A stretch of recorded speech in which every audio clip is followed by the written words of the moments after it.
بسم اللہ الرحمن الرحیم۔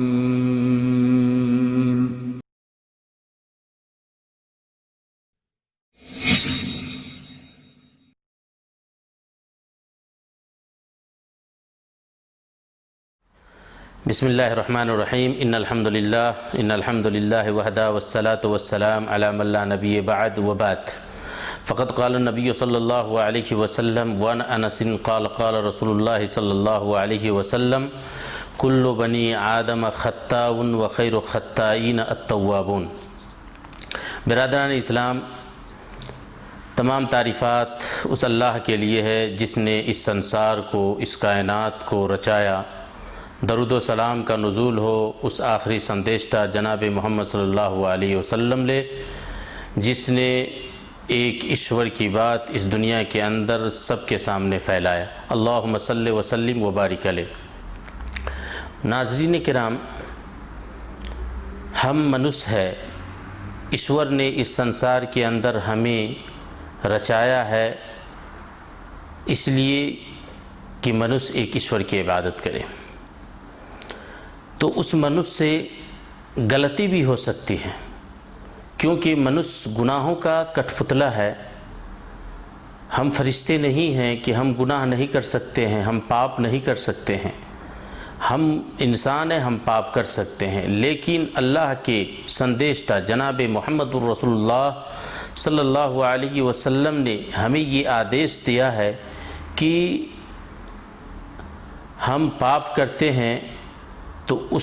جو بھی انسان پاپ کرتا ہے تو وہ انسان سب سے اتم اور بہتر ہے جو پاپ کرے اور پاپ کر کے اس پاپ کے اوپر وہ غلطی کا احساس کرے۔ جیسا کہ اللہ کے نبی نے فرمایا، راوی حضرت انس ہے، وعن انس قال قال رسول اللہ صلی اللہ علیہ وسلم، انس کہتے ہیں کہ میں نے اللہ کے نبی صلی اللہ علیہ وسلم کو فرماتے ہوئے سنا، کل بنی آدم خطاء، جتنے بھی آدم کے منس ہیں، جتنے بھی آدم کی اولاد ہے، وہ سب پاپ کرنے والے ہیں، وہ سب گناہ کرنے والے ہیں، لیکن بہتر اور سب سے اتم منش وہ ہے خیر خطائین التوابون، سب سے بہتر اتم وہ منش ہے جو گناہ کا کام کرتا ہے، اپنے گناہوں کے اوپر شرمندگی احساس کرتا ہے۔ تو میرے بھائی اور دوستو، اس کو بہتر اور اچھا انسان کہا گیا، اچھا منش کہا گیا جو گناہ کا کام کرے اور گناہوں کا معافی اللہ سے کروا لے۔ جیسا کہ دوسری حدیث اللہ کے نبی صلی اللہ علیہ وسلم نے ارشاد فرمایا، وہ حدیث عبداللہ ابن مسعود کی ہے۔ اللہ کے نبی صلی اللہ علیہ وسلم نے فرمایا اور ایک فرق بیان کرتا ہے، ایک وہ مسلمان جو پاپ کرنے والا ہے اور ایک وہ کافر جو پاپ کرتا ہے جسے کوئی احساس نہیں ہوتا۔ اللہ کے نبی فرماتے ہیں، ان المؤمن یری ذنوبہ کأنہ قاعدۃ تحت جبل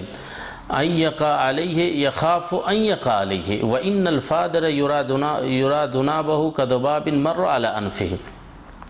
ایک مومن کی مثال، اللہ کے نبی نے فرمایا کہ ایک مومن کی مثال وہ ہے جب وہ گناہ کا کام کرتا ہے تو اسے یوں احساس ہوتا ہے، دل کے اندر ایک بات کھٹکتی ہے، وہ یہ محسوس کرتا ہے کہ ہم کسی پتھر کے نیچے بیٹھے ہوئے ہیں، کسی کھو کے نیچے بیٹھے ہوئے ہیں اور وہ پتھر ہو سکتا ہے کہ ہم پر آ گرے اور ہماری موت ہو جائے۔ یہ ایک مومن کی مثال ہے کہ گناہ کا کام کرتا ہے تو اسے یہ احساس ہوتا ہے کہ کوئی چیز کے نیچے میں بیٹھا ہوں اور وہ پتھر آ کر کے گرے اور ہماری موت آ جائے۔ اور دوسری مثال اللہ کے نبی نے کافروں کے بارے میں فرمایا، وَإِنَّ الْفَاجِرَ يُرَى جُنُوبَهُ كَذُبَابٍ مَرَّ عَلَى أَنفِهِ۔ ایک فاجر وہ ہے، ایک مشرک وہ ہے، جب گناہ کا کام کرتا ہے تو انہیں یوں محسوس ہوتا ہے کہ کوئی مکھی ہمارے ناک پر بیٹھی، ہم اسے اشارہ کیے اور وہ اڑ کر کے بھاگ گئے، یعنی اس کو کچھ احساس نہیں ہوتا ہے۔ تو میرے بھائی اور دوستو، یہ ہمارے سندیشتہ کا آدیش ہے کہ ہم انسان ہے، خطا کار ہے، گناہ کار ہے، سیاہ کار ہے، ہم سے غلطی ہو سکتی ہے، کیونکہ غلطی نبیوں سے ہوا۔ حضرت آدم علیہ السلام جو ہمارے باپ ہیں اس سے غلطی ہوئی تو ہم اس کے بیٹے ہیں۔ اور جب اللہ نے کہا وَإِذْ قَالَ رَبُّكَ وَإِذْ قُلْنَا کیا کہتے ہیں وَقُلْنَا يَا آدَمْ أَسْكُنْ أَنْتَ وَزَوْجُكَ الْجَنَّةَ وَكُلَا مِنْهَا رَغَدًا حیث شئتم ولا تقربوا هذه الشجرة فتكونا من الظالمین کہ آدم اور اس کی بیوی اس درخت کے قریب نہیں جانا، لیکن انہوں نے غلطی کی اور ایک غلطی کی گناہ کرنے کی وجہ سے اللہ نے اسے جنت سے نکال کر دنیا کے اندر بھیج دیا، اور انہوں نے دعا کی ربنا ظلمنا انفسنا وان لم تغفر لنا وترحمنا لنکونن من الخاسرین، یعنی حضرت آدم علیہ السلام نے اللہ سے دعا کی، اپنے گناہوں کی معافی کروایا، نبی آئے گناہ ہوتا گیا، حضرت نوح علیہ السلام نے غلطی کی تو انہوں نے اللہ سے اپنی غلطی کی معافی کروائی، حضرت داؤد علیہ السلام، حضرت موسیٰ علیہ السلام، حضرت یوسف علیہ السلام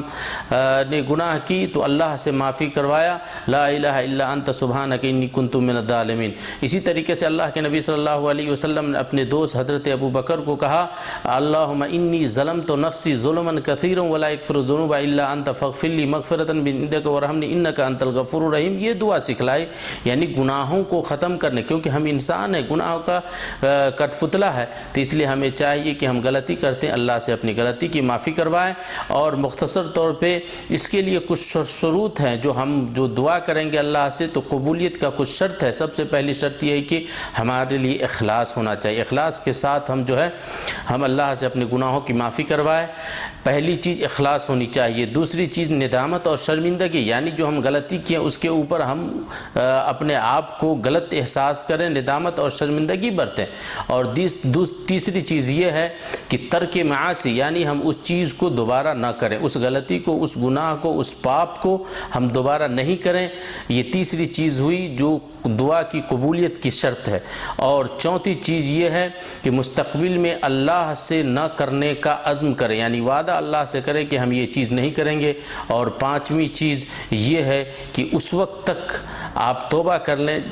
جب آپ کا توبہ کا وقت ختم ہو جائے، یعنی غرر کی حالت میں آپ چلے جائیں، موت کے قریب آپ پہنچ جائیں تو اس وقت آپ کا توبہ قبول نہیں ہوگا۔ اس لیے ہم انسان ہیں، ہم آدم کے بیٹے ہیں، اللہ غفور الرحیم ہے، علیم بذات الصدور ہے، اللہ ہماری باتوں کو سننے والا ہے، ہم پر مہربانی کرنے والا ہے، اس لیے ہم اللہ سے دعا کرتے ہیں کہ اللہ تبارک و تعالی ہم تمام لوگوں کو جو گناہ گار ہے، سیاہ کار ہے، خطا کار ہے، پاپ کرنے والے ہیں، اے اللہ ہم تمام انسانوں کی گناہوں کو اور پاپوں کو ختم کر دے، اے اللہ تو غفور الرحیم ہے، علیم بذات الصدور ہے، اے اللہ تبارک و تعالی ہم تجھ سے بنتی کرتے ہیں کہ اے اللہ تو ہماری ہر من کامنا کو پورا کر دے۔ بارک اللہ لنا ولکم فی القرآن العظیم ونفعنا بالآیات والذکر الحکیم، انہ تعالی جواد کریم ملک الرؤوف الرحیم۔ والسلام علیکم ورحمۃ اللہ وبرکاتہ۔